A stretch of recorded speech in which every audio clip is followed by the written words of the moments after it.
Bagian pertama. Sebagaimana biasa, selepas zuhur Satarah menunggu kepulangan suaminya, Abdullah. Kali ini Abdullah telat. Satarah menyuruh anak bungsunya, Mahmud, menunggu ayahnya di depan rumah. Sementara itu anak sulungnya, Abu Ali atau Ibnu Sina, sedang membaca Quran di kamar. Tak lama berselang, terdengar suara ketukan pintu. Lalu Abdullah dan Mahmud pun memasuki pekarangan rumah. Mahmud tampak sedang berbicara sendiri. Abdullah tersenyum sambil sedikit menggerakkan kepala ke kanan dan ke kiri. Anggota keluarga kecil itu menyambut kedatangan sang kepala rumah tangga dengan tenang dan riang. Satarah langsung meraih tangan suaminya lalu menciumnya. Setelah itu, Abdullah melangkah ke arah ulah kecil, membasuh tangan dan mengusap wajahnya. Kemudian ia duduk di kursi kayu di samping taman belakang rumah. Satarah menghidangkan es teruni lalu menemani suaminya. Ketika mereka mulai bercakap-cakap, sekali lagi terdengar suara ketukan pintu. Satarah menyuruh Mahmud membukakan pintu. Mahmud pun bergegas. Sesaat kemudian ia kembali seraya berkata, "Ayah, kamu itu mencari ayah. Ia ingin membicarakan hal penting." Abdullah bangkit sambil melilit sarban putih di kepalanya dan mengenakan jubah panjang tipis. Ia pun melangkah ke arah pintu. Satarah melihat gerak-gerik suaminya sambil membantu. Suaminya sembari membatin, siapa yang datang? Teman-teman Abdullah sering berkunjung selepas zuhur dan berbincang-bincang tentang banyak hal di kursi itu. Setiap kali salah satu dari mereka berkunjung, Satarah pasti mendengar kabar baru. Atau jika bukan, Satarah menerima kunjungan salah satu kerabat dekatnya, entah ayah, ibu, atau saudaranya. Tapi, sudah 5 tahun ia dan suaminya meninggalkan kampung Afsyahna, hingga ia jauh dari kedua orang tua dan kerabatnya. Perasaan saat dikunjungi kerabat seperti inilah yang selalu dijaga Satarah. Ia memang berharap salah satu kerabatnya berkunjung. Abdullah sudah masuk ke rumah bersama seorang laki-laki sepuh dan ternyata seorang syekh laki-laki itu berjalan sambil menggenggam tongkat bersorban putih dan tali kain berwarna kuning. Terompahnya berbunyi nyaring setiap menyentuh lantai. Saat mereka duduk di kursi, Satarah datang menyuguhkan teh dan buah-buahan. Mahmud duduk di samping ayahnya. Matanya mengamati Syekh. "Abu Ali mana?" tanya Syekh membuka pembicaraan. "Biasa, ia sedang membaca Al-Quran," jawab Abdullah.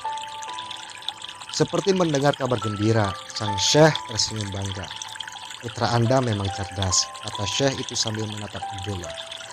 "Ia termasuk anak istimewa di zaman ini. Baru 10 tahun ia sudah paham Al-Quran." "Terima kasih Syekh Nahawi. Ini berkat kerja keras Anda juga," ungkap Abdullah sambil menyeka air matanya. Syekh menggelengkan kepala. "Tidak Abdullah. Ini semua berkat kesiapan dan kecerdasan Abu Ali. Saat murid-muridku yang lain belum sampai pada bacaan surat Maryam, Abu Ali sudah hafal Al-Baqarah," balas. "Kami dan Abu Ali sangat terima kasih atas bimbingan Anda," timpal Abdullah. Syekh Nahawi diam sejenak, lalu berkata, "Tugas saya sudah selesai. Inilah yang sebenarnya ingin saya katakan hari ini. Saya tak lagi memiliki ilmu lain yang bisa saya ajarkan kepada Abu Ali. Selain telah hafal seluruh surah, ia sangat fasih membaca Al-Quran. Bahkan ia juga telah memahami dasar-dasar agama dan hukum-hukumnya. Lebih baik Anda mencari guru lain yang dapat mengajarinya ilmu lain." Setelah Syekh Nahawi pamit, Abdullah larut dalam pikirannya. Satarah sibuk di dapur Mahmud asik bermain diiringi bacaan Al-Quran yang samar-samar terdengar dari kamar Abu Ali. Abdullah mendengarkan.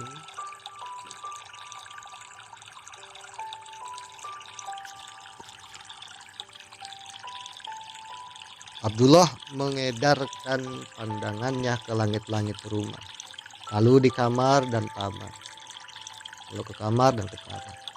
Ia tenggelam dalam lautan pikirannya. Alangkah cepatnya waktu berjalan.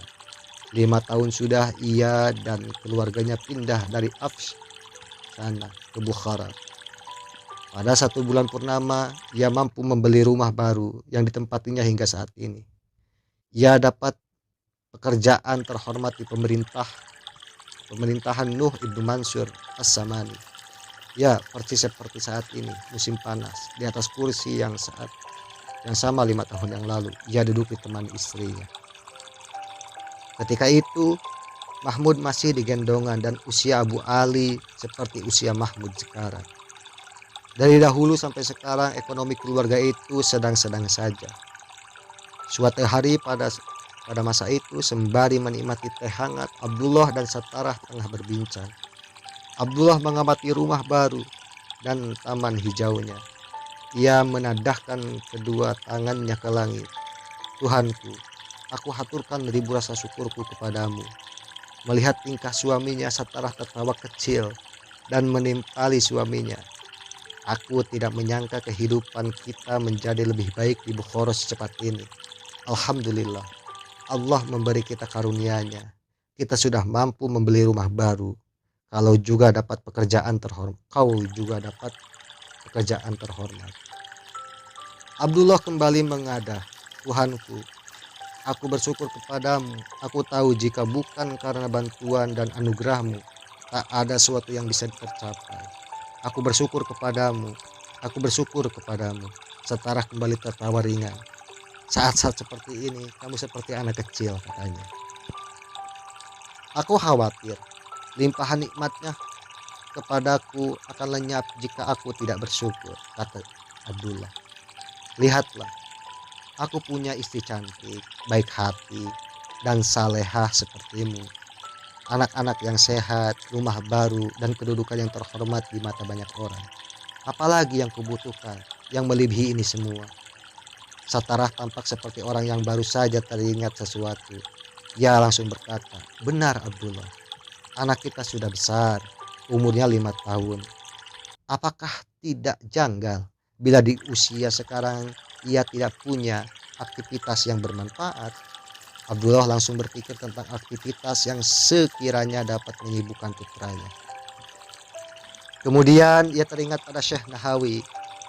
Pagi hari itu juga ia mengajak Abu Ali, memasrahkannya kepada Syekh Nahawi untuk belajar Al-Quran dan dasar agama. Dan kini setelah 5 tahun berlalu, Abu Ali sudah semakin besar, telah hafal Al-Quran, mempelajari dasar agama, tata bahasa Arab, nahwu syorob, ilmu mantik, ilmu bayan. Bahkan Syekh Nahawi mengatakan bahwa ia sudah tidak punya ilmu lain yang bisa diajarkan kepada Abu Ali. Satarah datang dan meletakkan tangannya di pundak Abdullah. Seketika Abdullah bangkit dari lamunan dan menatap wajah istrinya. Apa yang sedang kau pikirkan? Tanya Satarah. Anak kita. Aku harus cari guru lain untuknya, jawab Abdullah sambil tersenyum. Apakah itu berarti anak kita belum mampu menerima ilmu yang diajarkan Syekh Nahawi? Tanya Satarah lagi. Oh, bukan. Besok aku harus pergi mencari guru lain untuk Abu Ali. Karena alasan inilah Syekh Nahawi tadi datang. Ia bilang, ia tidak punya ilmu lagi yang bisa diajarkan kepada Abu Ali. Ia juga bilang, Abu Ali sudah hafal Al-Quran, sudah menguasai ilmu tata bahasa Arab dan ilmu lainnya, balas Abdullah. Raut muka senang tampak jelas di mata Satarah yang duduk di samping Abdullah. Lalu, sekarang bagaimana? Aku akan menemui Syekh Masya. Kabarnya ia guru matematika paling jempolan di Bukhara, kata Abdullah. Pada hari yang telah direncanakan, Abdullah mengenakan pakaian lalu bergegas keluar rumah bersama Abu Ali. Syekh Masyah memiliki sebuah warung di samping rumahnya. Warung itu menjual sayur-sayuran dan buah-buahan selepas jam pelajaran. Abdullah menuju toko itu. Ia mengucapkan salam dan menanyakan kabar kepada Syekh. Melihat sekilas pakaian dan penampilan Abdullah, Syekh Masyah sudah tahu bahwa Abdullah orang terpandang di kota ini. Namun ia tidak tahu pasti apa tujuan kedatangan Abdullah. Ia hanya mengira Abdullah hendak membeli sesuatu. Ketika itu ia pun diam menunggu Abdullah membeli sesuatu. Tapi kedatangan Abdullah bukan untuk belanja. Abdullah kemudian memperlihatkan Abu Ali kepadanya. Wahai Syekh, saya sengaja datang menemui Anda dan berharap Anda bersedia mengajari anak saya. Baiklah, jawab Syekh tersenyum. Lalu Abdullah memegang pundak Abu Ali seraya berkata, saya serahkan anak saya ini untuk menjadi murid Anda. Tapi saya tidak punya banyak aktivitas di sini. Saya menghabiskan sebagian besar waktu saya tanpa aktivitas, kata Syekh Masyah. Abdullah langsung menyahut, yang saya maksud belajar matematika, hitung-hitungan, dan handasa. Anda? Tanya Syekh Masyah. Bukan, tapi anak saya, jawab Abdullah. Syekh Masyah melihat ke arah Abu Ali, lalu ke arah Abdullah. Hingga saat ini, semua murid saya orang dewasa. Dan hingga saat ini, saya belum pernah mengajarkan matematika pada anak kecil. Tapi Abu Ali cerdas. Saya harap ia juga bisa menjadi murid yang baik dan gigih. Abdullah berusaha meyakinkan. Namun Syekh Masyah masih ragu. Memang, sampai hari itu belum pernah sekalipun ia mengajarkan matematika kepada anak seusia Abu Ali.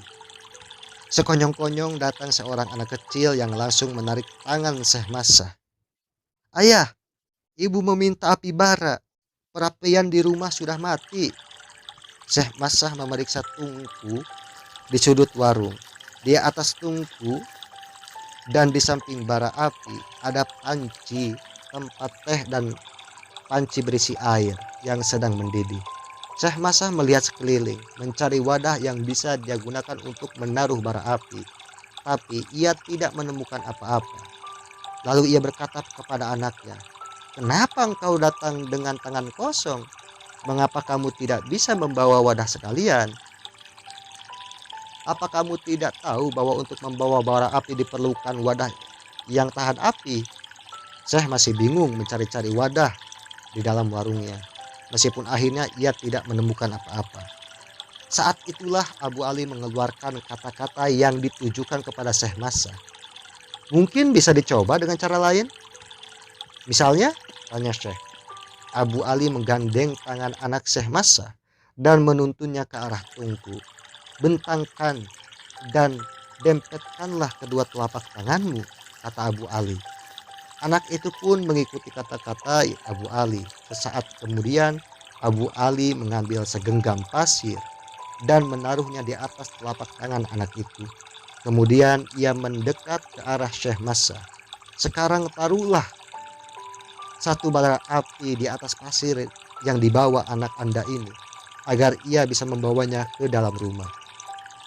Syekh Masyah menuruti saran Abu Ali. Pikiran brilian Abu Ali membuatnya takjub. Sejenak ia termenung, mengagumi pikiran Abu Ali. Pikiran semacam itu tak pernah terlintas di benaknya. Ia lantas berkata kepada Abdullah, luar biasa, anak Anda cerdas. Ya, benar. Terkadang dia memunculkan pikiran dan ide cemerlang, kata Abdullah menimpali. Baiklah, saya menerima sebagai murid. Baiklah, saya menerimanya sebagai murid, kata Syekh Masyah. Terima kasih Syekh, saya yakin ia tidak akan mengecewakan Anda, balas Abdullah. Saya juga berharap begitu. Ia sudah mempelajari usuluddin, bayan, dan juga hafal semua surat dalam Al-Quran. Syekh Masyah memotong penjelasan Abdullah. Kepada siapa ia belajar semua ilmu itu? Syekh Nahawi, jawab Abdullah.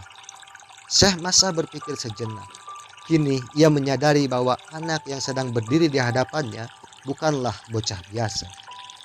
Keesokan harinya, Abu Ali mulai belajar hitung-menghitung, handasah dan aljabar kepada Syekh Masa. Hari demi hari berlalu, Syekh Masa sepenuhnya menyadari bahwa Abu Ali memang berbeda dengan murid-muridnya yang terdahulu. Petunjuk kecil saja sudah cukup bagi Abu Ali untuk dapat memahami sebuah persoalan secara mendalam. Pelan-pelan Syekh Masah mulai mengajarinya matematika. Abu Ali juga mulai dapat mengimbangi pengetahuan gurunya dan memecahkan berbagai persoalan. Suatu hari Syekh Masah melihat Abdullah sedang di masjid. Ia berkata kepada Abdullah, "Sungguh, ilmu Abu Ali tidak kurang sedikit pun dari ilmu gurunya. Aku sendiri. Daripada waktunya terbuang sia-sia, lebih baik Anda mencari guru lain yang bisa mengajarinya ilmu lain." Malam harinya, Abdullah pulang ke rumah dalam keadaan pikiran kosong. Ketika itu Satarah menyambut kedatangan suaminya, lalu menyalaminya. Melihat suaminya termenung, ia langsung bertanya, "Ada apa?" "Aku harus mencari syekh lain untuk Abu Ali," jawab Abdullah singkat. "Apa yang terjadi dengan Syekh Masa?" tanya Satarah heran. Syekh Masa bilang, Abu Ali sudah tuntas mempelajari hitung-hitungan, handasah dan aljabar. Ia sudah tidak punya ilmu lain yang bisa diajarkan kepada Abu Ali. Satarah tertawa kecil. "Jadi itu masalahnya. Kelak anak kita akan menjadi seorang ilmuwan. Setiap kali ia belajar kepada seorang guru, dalam 1 tahun ia sudah bisa menyaingi pengetahuan gurunya." Lalu Abdullah mengadahkan ke langit sembari berkata, "Ini semua berkat anugerahmu ya Allah." Begitulah seolah tak terdengar suara apapun, Abdullah sekali lagi mengucapkan rasa syukur. "Tuhanku, hanya kepadamu aku memanjatkan rasa syukurku." Keesokan harinya di pagi buta, Abdullah menggandeng tangan Abu Ali dan bergegas pergi ke masjid. Keduanya mengambil air wudhu. Tiba-tiba Abu Nasr, teman Abdullah, datang menghampiri. Tapi Abdullah tidak menyadari kedatangan temannya itu. Sekilas Abu Nasr melirik ke wajah Abdullah lalu bertanya, "Hai Abdullah, apa kabar?" Seketika Abdullah sadar, mengangkat kepalanya, melihat Abu Nasr. Padahal sebelum ia dan anaknya masuk ke masjid, Abu Nasr sudah terlebih dahulu berada di masjid itu. Abu Nasr kemudian kembali bertanya kepada Abdullah, "Ada apa Abdullah?" "Tidak apa-apa," jawab Abdullah singkat. "Tapi kenapa kau tampak bingung seperti ini?" Setelah wudhu Abdullah menjawab, "Tidak ada apa-apa, hanya saja aku sedang bingung." "Bingung kenapa? Apa terjadi sesuatu?" tanya Abu Nasr. "Aku sedang mencari guru untuk Abu Ali." Abu Nasr tertawa kecil setelah mendengar jawaban Abdullah. "Bukhara penuh dengan guru, temanku. Tidak usah pusing," katanya. "Kami sudah mendatangi semua guru di Bukhara, tapi belum genap 1 tahun kami belajar. Mereka bilang sudah tidak punya ilmu lain yang bisa diajarkan lagi," balas Abdullah. Abu Nasr tertawa kecil. Abdullah melanjutkan perkataannya. "Seperti Syekh Nahawi, Syekh Massa, Syekh Ismail Al-Jahid." Abu Nasr berkata, "Aku mendengar kabar bahwa Syekh Abdullah Al-Natili baru saja datang ke Bukhara hari ini. Terakhir ia singgah di Rabat, dan sekarang ia sedang mencari rumah." "Siapa Al-Natili itu?" tanya Abdullah. Abu Nasr menjelaskan, ia dikenal sebagai Syekh ahli mantik atau ilmu logika, filsafat dan hikmah. Tak seorang pun yang bisa menandingi kemampuannya. Abdullah senang mendengar penjelasan itu. Setelah salat ia berangkat ke Rabat hendak menemui Syekh Al-Natili. Setelah tiba di Rabat, Abdullah menerka-nerka seperti apa sosok Syekh Al-Natili sebenarnya. Saat itu Syekh Al-Natili memilih tempat di pinggir halaman luas yang gelap, tempat para musafir biasa singgah.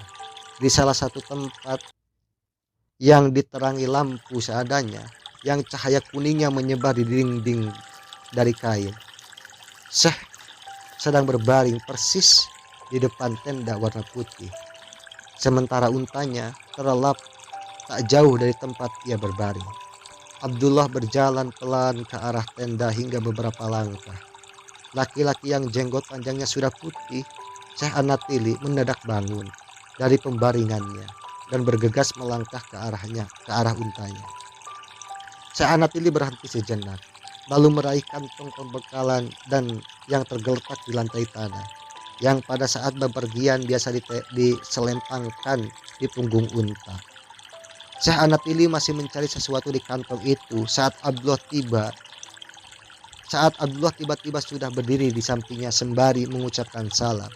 Dari kegelapan Abdullah bisa melihat sosok Syekh dengan jelas dan mengamati semua gerak-geriknya. Sebaliknya, karena berada di tempat yang agak terang, Syekh tidak bisa melihat dan menyadari keberadaan Abdullah. "Selamat datang di kota kami, Syekh." Abdullah mengacarai pembicaraan. Syekh Anatili senang mendengar tegur sapa Abdullah hingga membuatnya bangkit dan berdiri. Ia melihat seorang laki-laki dan anak kecil sedang berdiri di sampingnya. Silahkan. Di sini gelap. Mari kita ke dalam tenda," balas Syekh Anatili. Abdullah mendekat dan menyalami Syekh lalu menatap wajahnya. "Mari kita ke dalam saja." "Kenapa harus di sini?" kata Syekh lagi. Abdullah pun mengucapkan terima kasih. Syekh Anatili paham bahwa kedatangan Abdullah tentu karena maksud tertentu. Abdullah, Abu Ali, dan Syekh Anatili masuk ke dalam tenda. Mereka berbincang tentang banyak hal hingga sampai pada persoalan Abu Ali.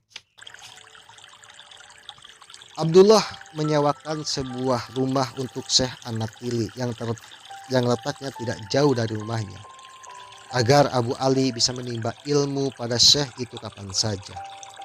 Suatu pagi, saat Abu Ali pergi ke rumah Anatili, Syekh sedang menyenderkan punggungnya ke dinding yang dialas bantal sambil membaca. Begitu melihat Abu Ali, ia langsung memberi isyarat agar Abu Ali duduk di sampingnya. Buku pertama yang diajarkan Syekh kepada Abu Ali adalah buku ilmu mantik logika Isagoge. Dalam waktu yang tidak terlalu lama, Abu Ali sudah mulai mengajukan beberapa pertanyaan yang bisa mengoreksi beberapa teori dari penulis buku itu. Setelah 2 hari saat bertemu dengan Abdullah, Syekh Anatili berkata, "Sungguh Abu Ali sangat cerdas. Sampai hari ini saya belum pernah punya murid secerdas dia. Bahkan sedemikian dalam penguasaannya terhadap ilmu mantik, tak seorang pun yang berani mendebatnya." Setelah Isa Goges, Syekh Anatili dan Abu Ali mempelajari buku lain. Mereka memecahkan sejumlah permasalahan hingga sampai pada salah satu masalah yang cukup sulit. "Hingga kini tak seorang pun mampu memecahkan masalah ini," kata Syekh Anatili.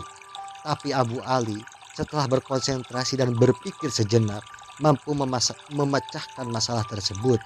Sejak itulah Syekh Anatili membiarkan Abu Ali sendirian memecahkan berbagai masalah pelik yang ditemukan dalam buku yang sedang dipelajarinya. Dalam jangka waktu beberapa hari saja, Syekh Anatili mengikuti jejak guru-guru Abu Ali sebelumnya. Ia akhirnya juga menyarankan agar Abu Ali mencari guru lain. Kali ini Abu Ali memutuskan untuk mempelajari ilmu kedokteran dan membaca buku-buku tentang ilmu pengetahuan yang terkait dengan dunia kedokteran. Sejak itu, setiap hari selepas waktu asar, saat Abdullah pulang ke rumah dan menanyakan kabar anaknya kepada Saptara, istrinya, ia selalu menjawab seperti biasa, Abu Ali sedang membaca buku di kamar. Ketika semua orang sudah tidur lelap, Abu Ali masih terjaga. Ia masih menaruh lampu minyak di sampingnya. Lalu lampu yang cahaya redupnya bisa menerangi lembar-lembar buku yang sedang ia baca. Aktivitas itu terus dilakukan Abu Ali sampai pada suatu hari ketika ibunya jatuh sakit. Abdullah memanggil dokter ke rumahnya. Dokter itu memeriksa Satarah dan memberinya obat, tetapi obat itu tidak manjur dan Satarah tetap sakit. Lalu Abdullah memanggil dokter lain, tapi lagi-lagi obat dari dokter itu tidak berpengaruh pada penyakit Satarah. Karena tidak tahan melihat penderitaan yang dialami ibunya, Abu Ali memutuskan untuk mengobati sendiri ibunya. Ketika ia menjelaskan keinginannya itu kepada ayahnya, Abdullah hanya tersenyum simpul sembari meletakkan tangannya di bawah ketiak Abu Ali. Ayah senang kamu mau memikirkan ibumu, tapi persoalan kedokteran bukan mainan anak-anak. Apakah hidup ibumu sudah tidak berharga lagi sampai-sampai akan menjadi mainanmu? Kata Abdullah. Mainan? Apa aku tidak lebih menaruh perhatian kepada ibu ketimbang orang lain? Balas Abu Ali tegas. Tidak seperti itu. Perhatianmu pada ibumu jauh lebih besar ketimbang perhatian mereka. Tapi masalahnya bukan coba-coba dan latihan. Orang sakit hanya bisa sembuh dengan obat dari dokter, jawab Abdullah. Abu Ali menyanggah. Tapi pengetahuanku tentang ilmu kedokteran tidak kalah dari orang lain. Ayah harus memberiku kesempatan. Anakku, kamu tega ibumu menjadi sarana latihan ilmu kedokteranmu, bujuk Abdullah. Bukankah sudah ada 2 orang dokter yang mengobati ibu, tapi keadaan ibu tidak membaik? Tanda tanya. Bantah Abdullah. Sampai di sini Abdullah tidak bisa berkata apa-apa lagi. Melihat ayahnya hanya bisa diam, Abu Ali merasa ayahnya sudah rela dan memberikan izin. Abu Ali pun segera menghampiri ranjang ibunya. Setelah mengapati penyakit ibunya dengan cermat, ia keluar rumah untuk membeli obat-obatan biasa. Jam demi jam berlalu. Abu Ali sudah menyiapkan minuman hangat yang diracik dari obat-obatan biasa yang dibelinya tadi.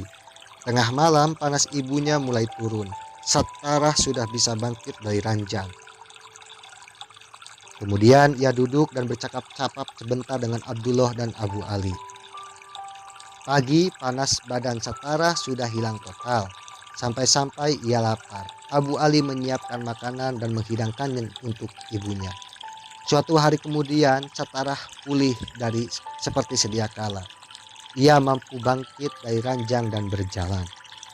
2 minggu sejak kejadian itu, saat matahari tepat berada di atas kepala dan saat Abu Ali sibuk belajar di kamar seperti biasa, ibunya mengetuk pintu. Abu Ali lekas menutup bukunya dan menghampiri ibunya. Lalu Satarah mengusap kepala anaknya itu. Abu Ali bertanya, bagaimana kabar tetangga kita? Tidak kunjung membaik. Satarah diam sejenak. Lalu melanjutkan, sebenarnya aku menemuimu karena ada maksud tertentu. Apa itu ibu? Tanya Abu Ali. Siang ini Abu Sahal memeriksa penyakit Abu Al-Husain. Ia bilang Abu Sahal menderita penyakit ganas yang tidak bisa disembuhkan, jawab Satarah. Abu Ali melihat raut muka iba di mata ibunya. Apakah ibu mengizinkan aku memeriksa penyakitnya? Satarah tampak sedar. Sebenarnya ibu menemuimu untuk meminta agar kamu bisa ke sana. Sejak kamu menyembuhkan ibu, banyak tetangga yang lebih berminat meminta bantuanmu ketimbang bantuan para dokter di Bukhara. Salwa, tetangga kita, ingin datang sendiri menemuimu. Ia bilang mungkin kamu bisa mengobati Abu Al-Husain. Insya Allah, kata Ibnu Sina. Tak lama berselang, Abu Ali melilit serban kecil di kepalanya dan mengenakan pakaian luar yang melapisi bajunya. Ia mengucapkan bismillah, lalu dengan tegap melangkah keluar rumah.